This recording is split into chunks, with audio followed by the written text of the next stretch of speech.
श्री गणेशाय नमः। ओम श्री गुरुवे नमः। आज की चर्चा स्वामी श्री राम सुखदास जी के लेख प्रवचन एक निश्चय पर आधारित। स्वामी जी कहते हैं, निश्चय वाली बुद्धि एक होती है और अव्यवसायी मनुष्यों की बुद्धियां बहु शाखाओं वाली तथा अनंत होती है। श्रीमद् भगवद गीता अध्याय 2 41वें श्लोक में से।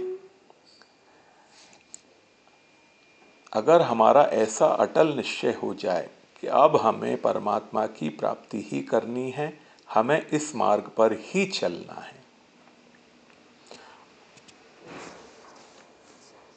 तो साधन अपने आप होगा।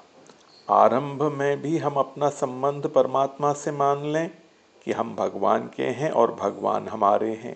यह बात बहुत बार आपने सुनी होगी और बहुत बार मैंने कही भी है, पर आप लोग ध्यान नहीं देते। मैं आज आपसे प्रार्थना करता हूँ कि आप इस बात पर विशेष ध्यान दें।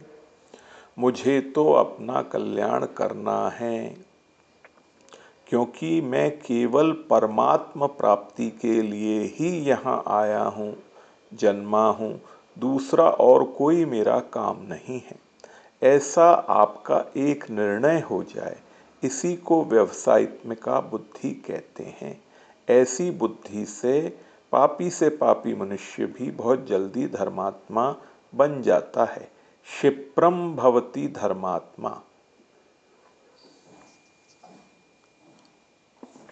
स्वामी जी आगे कहते हैं, संसार में ऐसा कोई अक्षर नहीं है जो मंत्र न हो, ऐसी कोई जड़ी बूटी नहीं है जो औषधि न हो, और ऐसा कोई मनुष्य नहीं है जो योग्य न हो। परंतु इस अक्षर का ऐसा उच्चारण किया जाए तो ये काम करेगा, इस जड़ी बूटी को इस प्रकार से दिया जाएगा तो अमुक रोग दूर हो जाएगा। तो इस प्रकार बताने वाले पुरुष संसार में दुर्लभ हैं।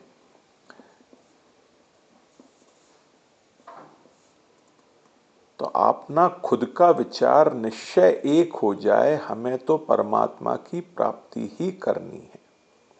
परमात्मा की प्राप्ति भी करनी है, इसमें भी की जगह ही हो जाए और ही पर दृढ़ रहें। हमें तो केवल इस तरफ ही चलना है। दुख पाएं सुख पाएं कुछ भी हो जाए, हमें तो अपना उद्धार करना है।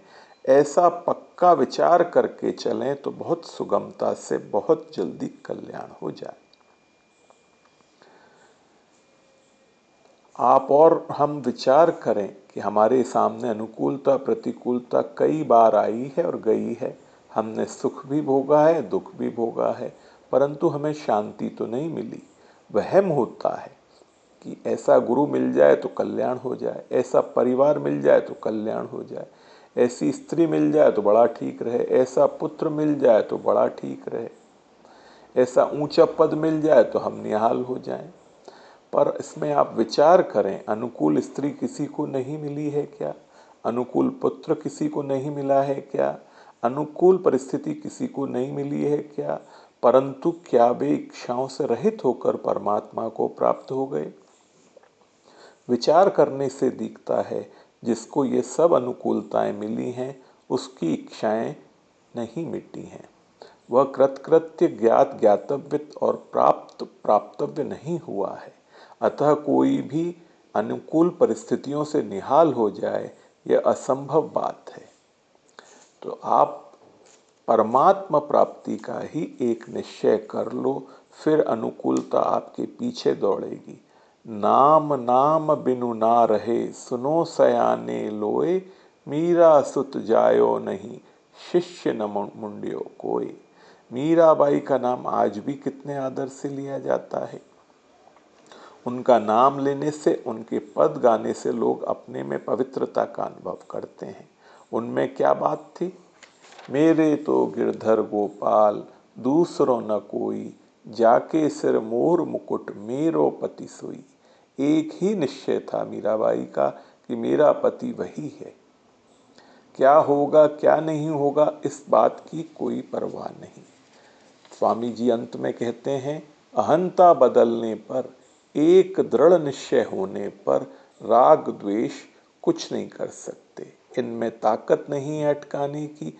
केवल हमारा विचार पक्का होना चाहिए कि मैं केवल परमात्मा प्राप्ति के लिए ही संसार में आया हूँ और मुझे परमात्मा प्राप्ति ही करनी है।